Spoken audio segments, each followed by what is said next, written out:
श्रद्धेचा दिवा श्री विठ्ठल यांची गोष्ट। महाराष्ट्रातील एका छोट्याशा गावात भीमा नदीच्या काठावर हिरव्यागार शेतांनी वेढलेल्या परिसरात गोपाळ नावाचा एक गरीब पण अत्यंत श्रद्धाळू मुलगा राहत होता। त्याचे घर मातीचे होते, छपरावर गवत होते आणि घरात फारशी संपत्ती नव्हती। पण एक गोष्ट मात्र भरपूर होती, देवावरचा विश्वास। गावाच्या टोकाला एक जुने मंदिर होते। त्या मंदिरात श्री विठ्ठल यांची सुंदर मूर्ती उभी होती, हात कमरेवर ठेवलेले, डोक्यावर मुकुट आणि चेहऱ्यावर शांत स्मित। दररोज सकाळी कोंबड्याच्या आरवण्यापूर्वी गोपाळ उठायचा, आईसाठी पाणी भरायचा, घरासमोर झाडू मारायचा आणि मग नदीकाठी जाऊन स्नान करून मंदिरात जायचा। त्याच्याकडे देवाला अर्पण करण्यासाठी महागडी फुले किंवा मिठाई नव्हती। तो रानफुले गोळा करून आणायचा आणि म्हणायचा, देवा, माझ्याकडे एवढंच आहे, पण हे मनापासून आहे। पुजारी कधी कधी त्याच्याकडे पाहून हसत, कारण इतर श्रीमंत लोक मोठमोठे नैवेद्य आणत, पण गोपाळ मात्र शांतपणे देवासमोर बसून डोळे मिटून प्रार्थना करत असे। एके वर्षी गावात भीषण दुष्काळ पडला। पाऊस आला नाही, शेत करपली, विहिरी आटल्या। लोकांनी देवाला दोष द्यायला सुरुवात केली। देवाने आम्हाला विसरलं, काही जण म्हणू लागले। मंदिरात येणाऱ्यांची संख्या कमी झाली, पण गोपाळ मात्र रोज येत राहिला।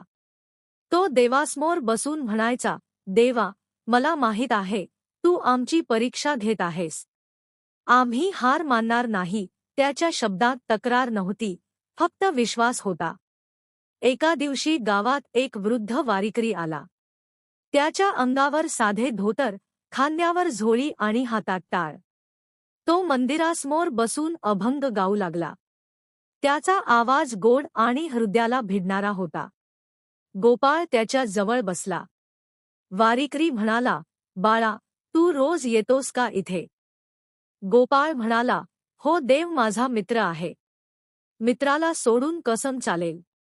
वृद्ध हसला, जर देव तुझी परीक्षा घेत असेल तर? गोपाळने निरागसपणे उत्तर दिले, मग मीही त्याच्यावर विश्वास ठेवून त्याला जिंकू देणार नाही। मी हार मानणार नाही। त्या रात्री गोपाळला एक विलक्षण स्वप्न पडले। त्याने पाहिले की मंदिरातील मूर्ती जिवंत झाली आहे। श्री विठ्ठल त्याच्यासमोर उभे आहेत।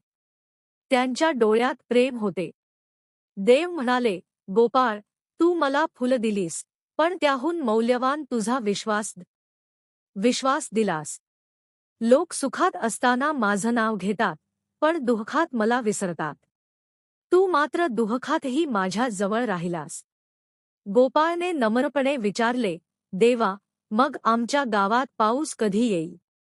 देव म्हणाले, उद्या सकाळी तू नदीकाठी जा, तिथे तुला उत्तर मिळेल। सकाळी तो धावत नदीकाठी गेला। आकाशात काळे ढग जमू लागले होते। गावकरी आश्चर्याने वर पाहत होते। काही क्षणातच मुसळधार पाऊस सुरू झाला। कोरडी जमीन ओलावली। लोक आनंदाने ओरडू लागले। वृद्ध वारकरी पुन्हा दिसला। तो हसत म्हणाला, विश्वास कधीच वाया जात नाही, आणि क्षणातच तो गर्दीत नाहीसा झाला। गोपाळला कळले, तो साधा माणूस नव्हता। पाऊस आल्यानंतर गावात पुन्हा आनंद परतला। लोक मंदिरात येऊ लागले, पण आता त्यांची प्रार्थना बदलली होती। ते फक्त मागायला येत नव्हते, तर आभार मानायला येत होते। गोपाळ मोठा झाला।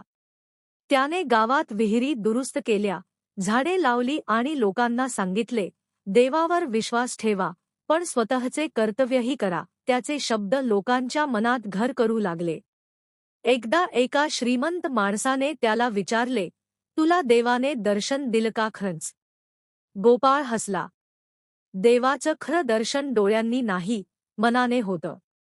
वर्षे लोटली, गाव समृद्ध झाले, पण मंदिरातील मूर्तीसमोर एक छोटा दिवा कायम पेटत असे।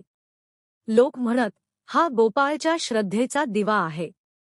कधी कधी रात्री मंदिरात मंद वारा वाहायचा आणि असं वाटायचं की मूर्तीच्या ओठांवर हलकंसं स्मित आहे।